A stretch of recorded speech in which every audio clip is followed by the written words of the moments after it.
Brother, మీరు నాకు 12 సంవత్సరాల నుంచి తెలుసు. ఒకానొక స్థితిలో అయితే మీ బేసిక్ నీడ్స్ కోసం కూడా మీరు చాలా స్ట్రగుల్ అయ్యారు. మరొక సందర్భంలో చాలా సమృద్ధిగా ఉన్నారు. అవును బ్రదర్. కానీ ఇక్కడ ఒక ఆశ్చర్యకరమైన విషయం ఏంటంటే, ఉన్నా లేకున్నా మీరు చాలా స్టేబుల్గా ఉంటారు. అలా ఎలా ఉండగలుగుతారు? ఆ తర్వాత చెప్తాలే కానీ మీకు ఈ సంగతి తెలిసిందా? డాడీ కార్ పెట్రోల్ ట్యాంక్లో ఎవరో షుగర్ వేశారంట. ఇంజిన్ అంతా సీజ్ అయిపోయింది. అవునా? 7 lakhs బ్రో, బూడిదలో పోసిన పన్నీర్ అయింది మొత్తం. బ్రదర్, డాడీ మార్నింగే కార్ అమ్మేశారంట. అమ్మేసిన తర్వాత ఆ పని జరిగింది. ఎవరు చేశారు?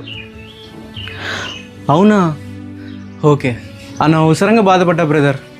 బ్రదర్, ఫస్ట్ కారు పాడైపోయింది అన్నప్పుడు చాలా బాధపడ్డారు. కారు అమ్మేసిన తర్వాత పాడైపోయింది అని చెప్పేసి నేనంటే చాలా రిలాక్స్డ్గా ఉన్నారు. కారణం ఏంటి? మనది కాదు కదా బ్రదర్, అమ్మేశాం, బాధపడాల్సిన అవసరం లేదు. అయితే ఇక్కడ బాధ ఎక్కడ కలిగింది? నా కార్ పాడైపోయింది అన్న భావన కలిగినప్పుడు బాధ అయింది. కార్ నాది కాదు అనే ఫీలింగ్ నీకు ఉన్నప్పుడు అది పాడైపోయినా బాధ లేదు కదా. That's true brother. ఎగ్జాక్ట్లీ, మనది అనుకున్న భావనలోనే బాధ ఉంది బ్రదర్.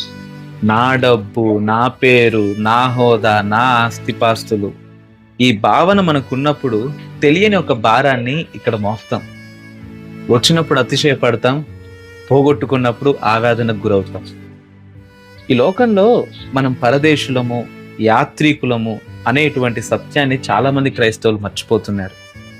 కోట లాంటి ఇల్లు కట్టుకున్నా, కోట్లు కూడబెట్టుకున్నా, ప్రాణం పోయిన తర్వాత మనం వెంట ఏమొస్తుంది? అంతా విడిచిపెట్టి, ఈ దేహంతో సహా ఇక్కడే విడిచిపెట్టి మన క్రియలను మన వెంట తీసుకొని వెళ్ళిపోతాం కదా.